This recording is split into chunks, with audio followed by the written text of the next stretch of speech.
Good to see you again, Chris. I know you're real excited. You just had another big win for yourself tonight. That means you're still undefeated in MMA action. 5-0 now, if I'm not mistaken. Yep. All right, now I'm watching the fight, and I noticed that your defense seemed to be impenetrable. It was like you saw it coming before he even did it. Was that part of the game plan? You were just that well studied going into the fight? I kind of had an idea what he was going to try to do. He changed a lot of things from the last time I saw him fight. But I knew he had some power, and I knew I needed to keep my hands up. If you watch some of my other fights, I kind of put my hands down and let my opponents hit me sometimes to try to play mind games or something. I don't know, but I knew I couldn't do that with him. I knew I needed to keep my hands tight. He had a lot of power. Man, now I'm going to tell you like this. It seemed like there were times in that fight where you were just throwing Marquez a beating. Yep. And he just seemed to take your shots and keep coming, keep coming. The stamina that both of you showed in that fight tonight was amazing. How did you prepare for going that long of a fight with that big of a guy that could just take everything you were throwing at him? First of all, that is one of the hardest things to do is when you hit somebody and they don't get hurt. It's mentally draining, it's physically draining. But what I did was I had a new strength and conditioning coach that I've been working with, Marquise Bradley.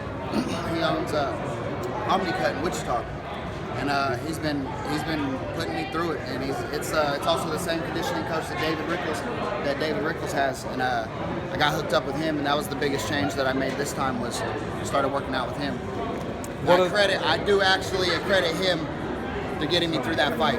Without him getting my conditioning right, I would not have made it through that fight. Julian is tough. That's all. He wore me out. Now, at the end of that fight, I've seen Creed. I'm a big fan of all the Rocky movies. I follow all of them. Creed, into the second round in the movie, they're just trading blows and going with each other. When I was watching the fight, that's what it looked like, man. It looked to me like two pit bulls in a Rocky movie going at it. What was the feeling while that was going on? Was it just pure adrenaline, or what was happening? It's awesome. I have a bad habit of trying to prove that I'm tougher than my opponent. My coaches didn't want me to get in an ego battle with this guy because they knew I was gonna. But I think that's kind of what it was. He's tough and hits hard, and I'm tough and hit hard. And we were gonna see what we were gonna do. I told everybody in the locker room and all my friends and family and stuff that I don't ever promise anybody that I'll win because it's MMA, anything can happen. But I did tell them that the way Julian fights and the way I fight, we will either have fight of the night or one of us will go to sleep in the first round. Just because neither one of us back up and we both come to bang.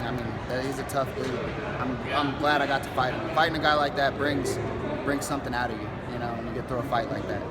I'm Andrew Duncan. I'm here with Chris Harris, local guy in Wichita, Kansas. One more thing before I get out of here.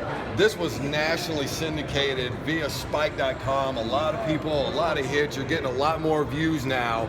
How do you think this fight, this magnitude, this great, help propel you and take you maybe to the next step, Chris? I don't know what I can say, if I can say anything, but I'll say I hope I got Bellator's attention, and I hope they have me back and maybe on TV pretty soon.